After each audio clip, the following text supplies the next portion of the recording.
দুইটা লেয়ার, তিনটা লেয়ার, এরকম অনেকগুলি স্তর থাকে। টর ব্রাউজার কিন্তু ঠিক একই ভাবে কাজ করে। কিভাবে? আপনি যখন টর ব্রাউজারের মাধ্যমে ব্রাউজিং করেন তখন আপনাকে মুহূর্তের মধ্যে সারা পৃথিবী ভ্রমণ করে, স্ক্রিনটা ফ্রিজ হয়ে আছে ভাই। আপনাকে নয়। তো আপনার আইপিটা যখন সারা পৃথিবী ভ্রমণ করে তখন আপনি যে ডেস্টিনেশনে যাচ্ছেন বা যে গন্তব্যে যাচ্ছেন সেই গন্তব্যের মোটেও জানা থাকে না যে আপনি কে, কোথা থেকে এসেছেন। তারা শুধুমাত্র এতটুকু জানতে পারে যে এই একজন ব্যক্তি জাস্ট আমার ওয়েবসাইটে এসে এন্টার করেছে, কিন্তু এই একজন ব্যক্তিটা কে, কোথা থেকে আসছে, কোনো হিসাব নেই তাদের। যাই হোক, টর ব্রাউজার কি ভিপিএন এর মতো? অবশ্যই ভিপিএন এর মতো, বাট কাজ করে দুইটা ভিন্ন ভাবে। ভিপিএন কাজ করে, আপনি যখন একটা ভিপিএন, নরমাল ভিপিএন ব্যবহার করেন তখন সেটা আপনার একটা নির্দিষ্ট কান্ট্রিতে গিয়ে সিলেক্ট হয়ে যায়, তারপর সেই কান্ট্রির মাধ্যমে আপনি এটা কাজ করাতে পারছেন। কিন্তু টর ব্রাউজারটা যে ধরনের ভিপিএন, এটা হচ্ছে যে আমি আগেই বলেছি যে এটা মুহূর্তের মধ্যে কয়েকশো দেশ আপনাকে, কয়েকশো কান্ট্রির আইপি আপনাকে চেঞ্জ করিয়ে দেয়। সো এই ক্ষেত্রে কারোর সাধ্যই হয় না যে আপনি কে, কোথা থেকে এসেছেন। আপনি যখন আপনার মোবাইল ব্রাউজিং শুরু করেন টর ব্রাউজারের মাধ্যমে, আপনার প্রত্যেকটি ডেটা এনক্রিপ্টেড হয়ে এমন চমৎকার ভাবে ফরওয়ার্ড হয় যেটা মোটামুটি আর কারোই ধারণা নেই। শুধুমাত্র ধারণা এতটুকু হয় যে প্যাকেটটা কি, আপনার কম্পিউটার থেকে যে ডেটা প্যাকেটটা বের হয়, প্যাকেটটা কি বা আপনার আইডেন্টিটি কি, এটা কারো জানা থাকে না। শুধুমাত্র এতটুকু জানা থাকে যে আপনি কোথায় যাচ্ছেন। ঠিক আছে? তো টর ব্রাউজার কি আপনি অ্যাজ এ নর্মাল ব্যবহারকারী হিসেবে ব্যবহার করতে পারেন? অবশ্যই পারেন। যে কোনো ব্যক্তি, যে কোনো মানুষ টর ব্রাউজার ব্যবহার করতে পারে। কেন? যদি আমি মনে করি যে আমার আইডেন্টিটি আমার কাছে লুকানো থাক, বা কেউ আমার আইডেন্টিটি না জানুক, বা আমি চাই না যে কেউ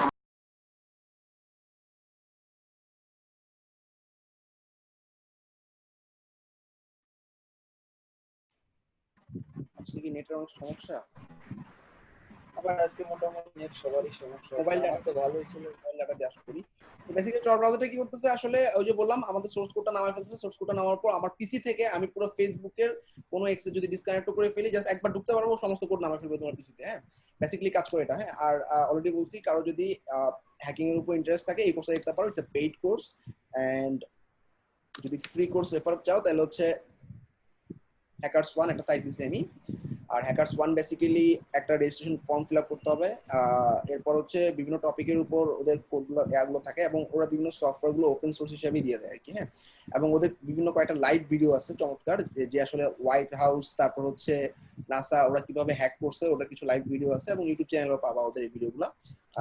মোটামুটি এটা হচ্ছে তোমার অনেক কঠিন একটা কোর্স, কিন্তু তোমার ফ্রিতে পাচ্ছ তুমি, যদি তুমি ডেডিকেটেড থাকো, লং টাইম হাতে নিয়ে ট্রাই করতে পারো।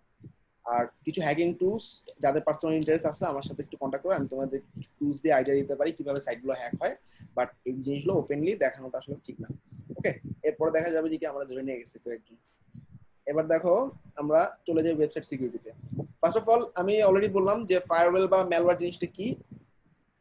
আর ওয়েবসাইট আসলে টু স্টেপ ভেরিফিকেশনটা অনেক ইম্পর্টেন্ট। অর্থাৎ কেউ একজন অ্যাক্সেস করছে, তোমার মোবাইলে কোড যাবে, কোড যাওয়ার পর তুমি ওকে বলবা ঠিক আছে আমি এখন তোমাকে অ্যাক্সেস দিলাম, কোডটা দিয়ে যখন তুমি ঢুকবা, তারপর মজা সিম্পলি টু স্টেপ ভেরিফিকেশনে কি হয়, মোবাইলে কোড আসে না, ওই কোডটা দিয়ে করা। ওকে, এরপর হচ্ছে লগইন পেজ হাইড করা, মানে ব্যাকএন্ডটা হাইড করা। এটা দেখা দিচ্ছি ইউজার রোল লিমিট করা, অর্থাৎ ইউজারের অ্যাডমিন ছাড়া অন্যরা অন্য কিছু করতে পারবে না। আইপি ব্যান করা, অর্থাৎ বিভিন্ন ফিশিং অ্যাটাক অফ করার জন্য। ফিশিং বলতে বিভিন্ন আইডি পাসওয়ার্ড বারবার তোমার পুশ করতে থাকে, বিভিন্ন সাইট পুশ করে ঢুকে যায় সাইটের মধ্যে, সেটাকে আমরা ফিশিং অ্যাটাক বলি।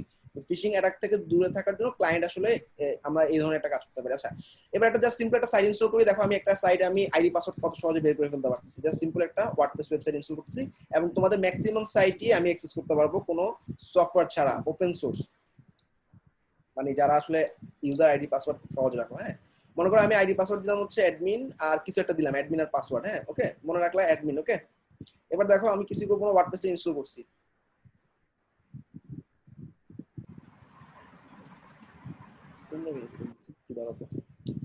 আমার সাইটে ওভারল্যাপ হয়ে গেছে।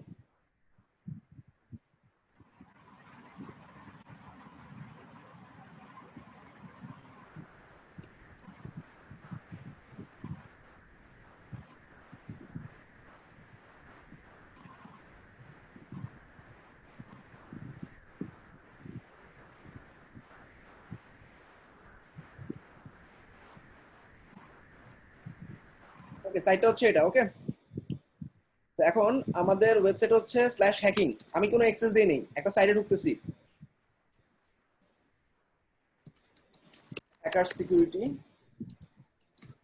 WP scan, hackers target WP scan সাইটে লিংক দিচ্ছি তোমাদেরকে। এই সাইটে আমি বিভিন্ন সাইটের বিভিন্ন ইনফরমেশন বা সাইটটা সিকিউরিটি সিম্পলি ক্লায়েন্টকে এভাবে বলতে পারো, আমি তোমার ওয়েবসাইটকে সিকিউর করার জন্য কি কি প্রবলেম আছে প্রবলেমগুলো ফাইন্ড করে দিব। প্রবলেম ফাইন্ডিং এর জন্য এটা ইটস আ গ্রেট টুল। হ্যাঁ, জাস্ট আমি সাইটের লিংকটা পেস্ট করলাম, স্টার্ট স্ক্যান দিলাম।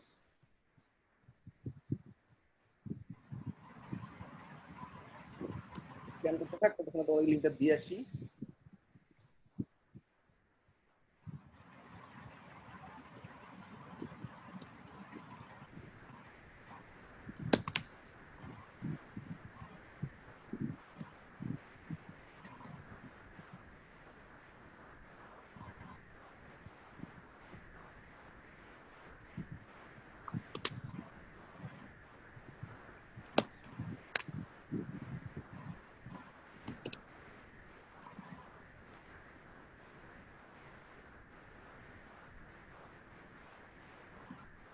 আচ্ছা, স্ক্যান করে ফেলছে। হ্যাঁ, ও বের করে ফেলছে ওয়েবসাইটটাতে কোন সার্ভার ইউজ করা হচ্ছে, সার্ভারের ডিটেইলস, সার্ভারের আইপি বের করে ফেলছে, এবং এই সার্ভারের আন্ডারে কতগুলো সাইট আছে সেটাও বের করে ফেলছে।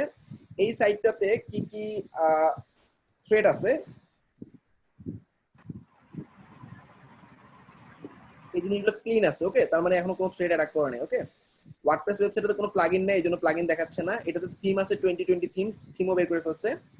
এরপর সবচেয়ে মজার ব্যাপার হচ্ছে ইউজার অ্যানিমেশন। আমার ইউজার আইডি বের করে ফেলছে, ইউজার নেম অ্যাডমিন বের করে ফেলছে। হ্যাঁ, অর্থাৎ কোনো রকম অ্যাক্সেস দেয়নি কিন্তু, আমি শুধু সাইটের লিংক দিছি। সো কত ইজিলি ও কিন্তু আমার অ্যাডমিন বের করে ফেলছে, আইডি। আর কি বাকি থাকে? পাসওয়ার্ড। পাসওয়ার্ড পুশ করার জন্য লয়েস, LOIS নামে এরকম একটা সফটওয়্যার আছে, LOIC। এই সফটওয়্যারটা বেসিক্যালি লো অরবিট আইকন ক্যানন নামে পরিচিত। ও কি করে? কিছুই না, তুমি এখানে তোমার ওয়েবসাইটের ইউআরএলটা দিবা, অটোমেটিক্যালি সে আইপি খুঁজে পাবে। এরপর এখানে আমি মেথড আছে অনেকগুলা, এখানে পোর্ট যা আছে সব ডিফল্ট থাকবে। এরপরে তুমি এই বাটনটাতে ক্লিক করার সাথে সাথে ওই সাইটটাতে ডাটাবেসটা ফেলে দিবে। ডাটাবেসটা ফেলে দিলে কি হয়? সাইটটার অ্যাক্সেসটা অফ হয়ে যায়। অর্থাৎ তুমি ডাটাবেসের মধ্যে ডাটাবেস পুশও করতে পারো, অথবা ডাটাবেসটা ফেলে দিলে সাইটে অ্যাক্সেস করতে পারবে না। ওকে, এছাড়া বিভিন্ন ফিশিং সফটওয়্যার আছে যেগুলো আইপি, মানে তোমার পাসওয়ার্ডটা মনে করো পাস, PASS। হ্যাঁ, এই পাসটার বিভিন্ন কম্বিনেশন বানায়, PASS, SAPA, এরকম করে কম্বিনেশন পারমুটেশন বানাইতে থাকে। তো দেখো, তার মানে কি তুমি একটা ওপেন সোর্স ফ্রি সফটওয়্যার দিয়ে কিন্তু তোমার আইডি পাসওয়ার্ড বের করে ফেলতে পারছো। ওকে, এই গেল। তার মানে কি তুমি যখন ক্লায়েন্টকে, একটা ক্লায়েন্টের সাইটে অ্যাক্সেস পাবা, ক্লায়েন্টকে বলবা তোমার সাইটের অবস্থা তো খুব খারাপ, তোমার আইডি পাসওয়ার্ড অলরেডি বের হয়ে যাচ্ছে, দেখো তো তোমার ওয়েবসাইটে যেসব প্রবলেম আছে আমি সিকিউর করে দিচ্ছি। তো এটা খুব ভালো একটা মার্কেটিং পয়েন্ট। একটা ল্যান্ডিং পেজ বা একটা ওয়ার্ডপ্রেস ওয়েবসাইটে কাজ করতে গিয়ে তুমি যদি ওর প্রবলেমগুলো ফাইন্ড করে দিতে পারো, এটা একটা রিপোর্টিং এর মতো। ঠিক আছে, কি রিপোর্টিং? ওয়েবসাইটের সিকিউরিটি ভালনারেবিলিটি। সিকিউরিটি ভালনারেবিলিটি মানে কি?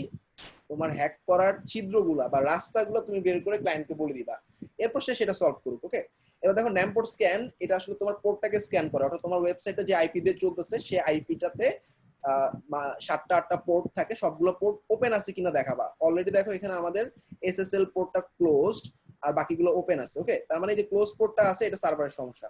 এরকম অনেক ক্লায়েন্টের সমস্ত পোর্টই ক্লোজ থাকে, তো এই পোর্ট ক্লোজিংটা খারাপ। যদি সমস্ত পোর্ট ওপেন থাকে তাহলেই ভালো। তো ক্লায়েন্টকে এভাবে বুঝাতে পারো। এরপরে হচ্ছে আমাদের HTTP ওপেন করবে হেডার। কিভাবে ক্লোজ থাকলে? জোরে বলো, বুঝতেছি না। মানে যদি ক্লোজ থাকে তাহলে আমরা ওপেন করবে কিভাবে? আমাদের নিজস্ব ওপেন করার জন্য সার্ভারের সাথে কন্ট্যাক্ট করবা, সার্ভার অ্যালার্ট করবে। ওকে, HTTP হেডার, হেডারটা ওকে। এরপরে পেজ লিংক, অর্থাৎ কোনো ব্রোকেন পেজ লিংক আছে কিনা সেগুলো দেখাবে। টোটাল পেজ লিংক দেখাইতেছে, সবগুলো ঠিক আছে। ওকে, তার মানে একটা ওয়ার্ডপ্রেস ওয়েবসাইটে যতগুলো পেজ লিংক, যতগুলো থিম প্লাগইন, সবগুলাই এই সফটওয়্যারটা দিয়ে তুমি বের করতে পারতেছো। ওকে, তো ইটস অল অ্যাবাউট, আমি যেটা বলছিলাম সেটা হচ্ছে কি ভালনারেবিলিটি চেকিং এর জন্য এই সেকেন্ড ট্যাবটা। এছাড়াও আরেকটা site, is the site is hack. তোমার কোনো একটা সাইট হ্যাক হয়ে গেছে কিনা তুমি বুঝবা কিভাবে? এখানে তোমার ওয়েবসাইটের লিংকটা দিলে সে তোমাকে বলে দিবে সাইটটা হ্যাক হয়েছে কিনা। এরপরে এটা হচ্ছে সুসুকি সিকিউরিটি নামে একটা সফটওয়্যার, যেটা আসলে এটা মানে প্লাগইনও আছে। ওকে, ওরা মানে আমি এখন আসলে কিছু ওপেন সোর্স থেকে আমার ওয়েবসাইটটার লিংক বসায় আমি চেক করব আমার সাইটের কি কি সমস্যা আছে। ওকে, এটাকে বলা হয় হ্যাকিং ভালনারেবিলিটি চেকিং। আর চেকিং এর পর তুমি একটা এরকম রিপোর্ট দিতে পারো। রিপোর্টটা হবে এরকম যে তোমার সাইটের মধ্যে দেখো এই যে সমস্ত পোর্ট ওপেন করা আছে কিনা, সমস্ত পোর্ট ফিল্টার করা, এটা ঝামেলা। তারপরে এই যে দেখো আমি ইউজার আইডি বের করে দিছি, এরকম তুমি রিপোর্টিং বানায় ক্লায়েন্টকে দিতে পারো। এটাও একটা সার্ভিস হতে পারে।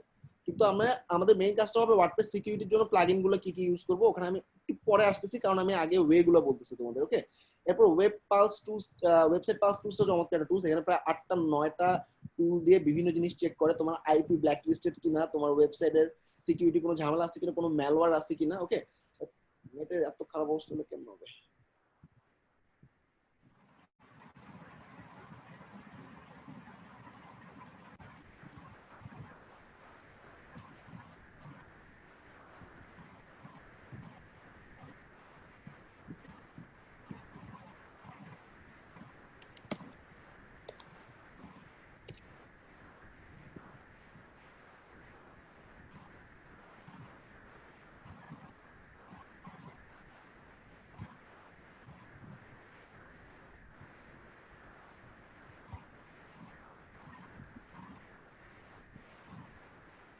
আস্তে আস্তে শুরু হয়ে যাবো।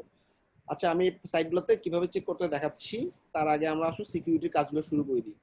সবার প্রথমে আমি এখানে 6টা সফটওয়্যার ইউজ করছি, 6টা প্লাগইন দিয়ে মোটামুটি সমস্ত কিছু সিকিউর করা যায়। বাট সমস্ত কিছু এখন লাগবে না, আপাতত আমরা একটা টুল ইউজ করি, সেটার নাম হচ্ছে আইথিম সিকিউরিটি। আইথিম সিকিউরিটি বেসিক্যালি তোমাকে 15 ধরনের প্রোটেকশন দিবে। 1 number 2 factor authentication, 2 number WordPress salt হচ্ছে বিভিন্ন ওয়েবসাইট থেকে যখন কিছু হ্যাকারদের আইপি থাকে না পরিচিত, এইসব আইপি থেকে বারবার হ্যাক করার ট্রাই করা হয়, অটোমেটিক্যালি এই আইথিম সিকিউরিটি প্লাগইনটা বুঝতে পারে যে যে ব্রাউজারটা ভিউ করতেছে সে আসলে হ্যাকার, তখন ওকে ব্লক করে দেয়। হাইড ব্যাকএন্ড, এটা আমি যখন করবো তখন দেখতে পাবা। এরপর ম্যালওয়্যার স্ক্যান, একটা প্লাগইনের মাধ্যমে একটা ম্যালওয়্যার ঢুকে গেছে সেটাকে স্ক্যান করতে পারবে। Password security, password expiration, Google recaptcha, তারপর হচ্ছে dashboard উইজার online.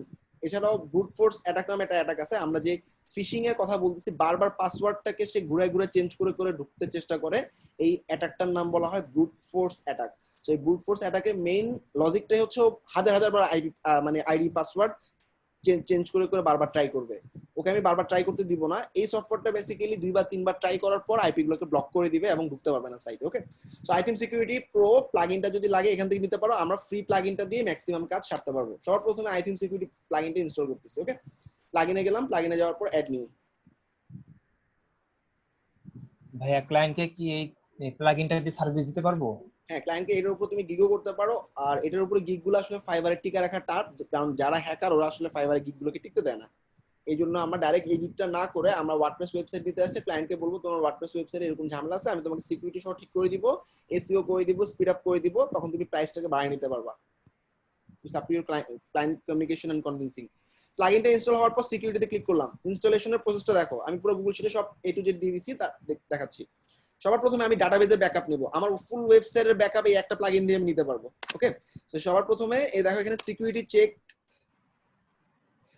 Secure site, activate brute force protection, enable করলাম সিকিউর সাইট। এবার অ্যাক্টিভেট করব brute force protection, all done, close. সবার প্রথমে এই কাজটা করব। হ্যাঁ, আমি আমার সাইটটাকে সিকিউর করার জন্য ফার্স্টে হচ্ছে ব্রুট ফোর্স অ্যাটাকটা আমি অন করে দিলাম। এরপর ডেটাবেস ব্যাকআপে নিব। ডেটাবেস ব্যাকআপ নেওয়ার জন্য আইথিম সিকিউরিটি সেটিংস থেকে ডেটাবেস ব্যাকআপে যাবা। আইথিম সিকিউরিটি সেটিংসে আসি, এরপরে এখানে দেখবা ডেটাবেস ব্যাকআপ নামে একটা অপশন আছে, কনফিগার সেটিংস। আচ্ছা, ডেটাবেস ব্যাকআপে সবার প্রথমে কি করতে হবে, টিক দিবা ফুল ডাটাবেসের ব্যাকআপ।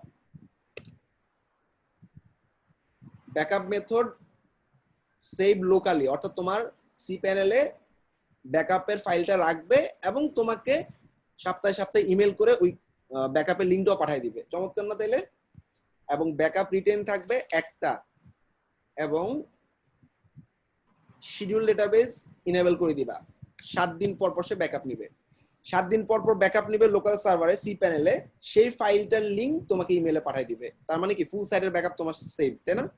এই একটা প্লাগইন দিয়ে তুমি তোমার সাইটটার ব্যাকআপটা তুমি সিকিউর করতে পারো। অর্থাৎ কেউ হ্যাক করে ফেললে পুরো সাইটটা ফালাই দিবা, ফালাই দিয়ে নতুন করে ওয়ার্ডপ্রেস ইনস্টল দিয়ে এই ব্যাকআপ ফাইলটা উঠাই দিবা, শেষ। ওকে, এটা গেল ডাটাবেসের ব্যাকআপ, 1 নাম্বার। 2 নাম্বার পয়েন্টটা হচ্ছে আমাদের লোকাল ব্রুট ফোর্স প্রোটেকশন। আসলে এটা কি করতে হবে, এটা কিছুই না, জাস্ট তুমি লোকাল ব্রুট ফোর্স প্রোটেকশনে ক্লিক করলাম। জিনিসটা কি একটু খেয়াল করো, বারবার পাসওয়ার্ড যখন সে পুশ করতে থাকবে, সে ম্যাক্সিমাম অ্যাটেম্প করতে পারবে 5 বার। 5 বার পাসওয়ার্ড ভুল করলে ওকে 15 মিনিটের জন্য ব্যান করে দিবে। এখানে লেখা আছে দেখবা টাইম, এখানে টাইম দিয়ে দিয়েছি 5 মিনিটের জন্য ওকে ব্লক করে রাখবে। এরপর আরো সে 5 বার টোটাল অ্যাটাক করতে পারবে, টোটাল ট্রাই করতে পারবে। যদি 10 বার ইন টোটাল সে ভুল করে পার্মানেন্ট ব্যান হয়ে যাবে সে। ওকে, সবাই ক্লিয়ার? তার মানে আমি ব্রুট ফোর্স অ্যাটাকটা কি? অ্যাটাকটা হচ্ছে বারবার পাসওয়ার্ডটাকে পারমুটেশন কম্বিনেশন করা, অর্থাৎ এ বি সি কে A C B C A B এভাবে বিভিন্ন পারমুটেশন অ্যাপ্লাই করে পাসওয়ার্ড ট্রাই করতে থাকে। ও 10 বারের বেশি ট্রাই করতে পারবে না, 10 বারের বেশি ট্রাই করলে ওকে ব্যান করে দিচ্ছে। ওকে, তো এখানে কোনো সেটিংসে আমি হাত দিলাম না, শুধু ক্লিক করে save settings.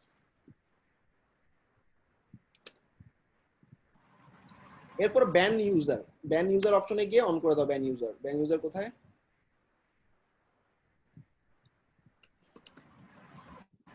Ban user configure settings. Ban ইউজারটা ইনেবল করে দাও। এটা বেসিক্যালি কি, এই সফটওয়্যারটা যে কোম্পানি বানাইছে সেটা হচ্ছে hackrepair.com। হ্যাকরিপেয়ার কি করে, ওদের কাছে কিছু আইপি লিস্টেড আছে যারা আসলে হ্যাকার, ওই হ্যাকারদের আইপি থেকে যখন তোমার সাইটটা ভিজিট করার ট্রাই করা হবে তখনই ওকে ব্যান করে দিবে। ওকে, এটা ইনেবল করে রেখে দিলাম। এর পরেরটা হচ্ছে এসএসএল তো জানো, এইচটিটিপিএস। জাস্ট তুমি এসএসএলটাকে ইনেবল করে রেখে দাও, এসএসএলটা ইনেবল। তারপর হচ্ছে hide backend, most important feature of the plugin. অ্যাডভান্সে যাব, হাইড ব্যাকএন্ডটা কি বলতো? আমাদের মানে সাইটগুলো কখন হ্যাক করা ট্রাই করা হবে বলতো? যখন আমাদের /wp admin, ও বুঝতে পারছে এটা ওয়ার্ডপ্রেসের ওয়েবসাইট, তাহলে কি অবশ্যই wp admin অথবা wp login.php অথবা ড্যাশবোর্ড এন্টার দেওয়ার সাথে সাথে যে ফর্মটা আসে, এই ফর্মটা যদি দেখা যায় তাহলে কিন্তু অনেক রিস্কি, তাই না? কারণ তখন সে কিন্তু পুশ করার জন্য অপশন পাইলো, তাই না? এটা কি বুঝতে পারছো সবাই? এখন আমি এই এই ফর্মটা wp অ্যাডমিন দিয়ে আনতেই দিব না, অর্থাৎ আমি আমার ব্যাকএন্ড অর্থাৎ ফর্মে লগইন করার পেজটাকে আমি হাইড করে ফেলবো। কিভাবে হাইড করব খেয়াল করো। সবার প্রথমে ইনেবল করলাম, ইনেবল করার পর আমাদের ওয়েবসাইটে কি থাকে, হ্যাকিং এর পর wp অ্যাডমিন না? এখন তুমি তোমার পছন্দ মতো এখানে একটা ওয়ার্ড দিতে পারো, ধরো মা বা বাবা বা চাচা বা প্রবেশ। তাহলে কি হবে, তোমার ওয়েবসাইট /প্রবেশ করুন দিলেই কেবল লগ ইন করতে পারবা, লগ ইন ফর্মটা আসবে। আর wp অ্যাডমিন দিলে নট ফাউন্ড দেখাবে। আর এই প্রবেশ করুন ওয়ার্ডটা একমাত্র আমি জানি, তাই না? আর তো কেউ জানে না। তাইলে একদমই ইজিলি আমি মানে খুব ইজিলি প্রোটেকশনে নিতে পারলাম, তাই না? তাহলে ট্রাই, জাস্ট সেভ করে ফেললাম। ওকে, এবার দেখো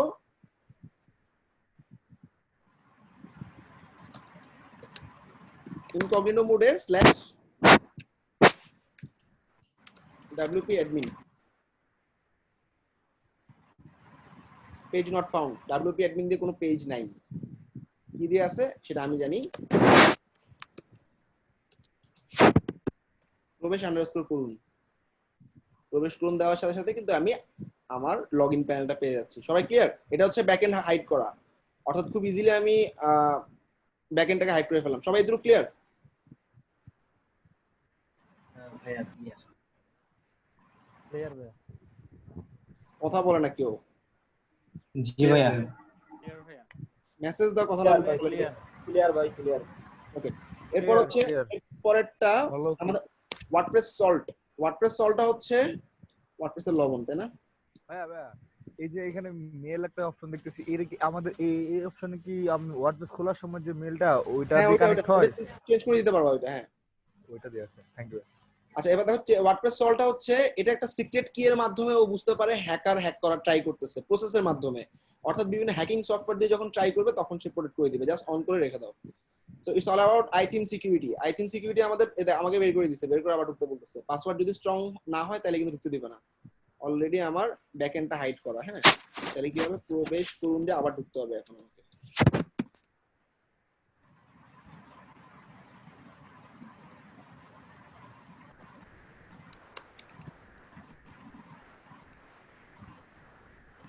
এখন দেখো আমাকে পাসওয়ার্ড বলতেছে স্ট্রং করো, তোমার পাসওয়ার্ড এটা হবে না, ওই তোমাকে আটকায় দিচ্ছে। অর্থাৎ তোমাকে এখন পাসওয়ার্ডটা স্ট্রং করতে হবে। স্ট্রং পাসওয়ার্ড নমুনা কেমন আমি অলরেডি বলছি। আর ট্রাই করবা তুমি তোমার নাম না দিয়ে ট্রাই করো, ধরো গুলশান, কাচ্চি, বিরিয়ানি, এ ধরনের কিছু ওয়ার্ড দিবা যেটার সাথে তোমার মিলই নেই, এবং এক্সক্লেমেটরি বা হ্যাশট্যাগ এরকম কিছু স্পেশাল ক্যারেক্টার ইউজ করবা এবং সংখ্যা ইউজ করবা। দেখো বড় হাতের, ছোট হাতের, এক্সট্রা অর্ডিনারি ক্যারেক্টার, সংখ্যা এবং 8টা ক্যারেক্টারের উপরে, এটাকে একটা স্ট্রং পাসওয়ার্ড বলে। এটাকে ভাঙতে প্রায় 1,40,000 বার ট্রাই করা লাগবে, পারমুটেশন কম্বিনেশন যদি অ্যাপ্লাই করি। হ্যাঁ, তো 1,40,00,000 বার সে ট্রাই করার কোনো অপশন পাবে না, কারণ 10 বার সে ট্রাই করার পরে ব্লক হয়ে যাবে, তাই না?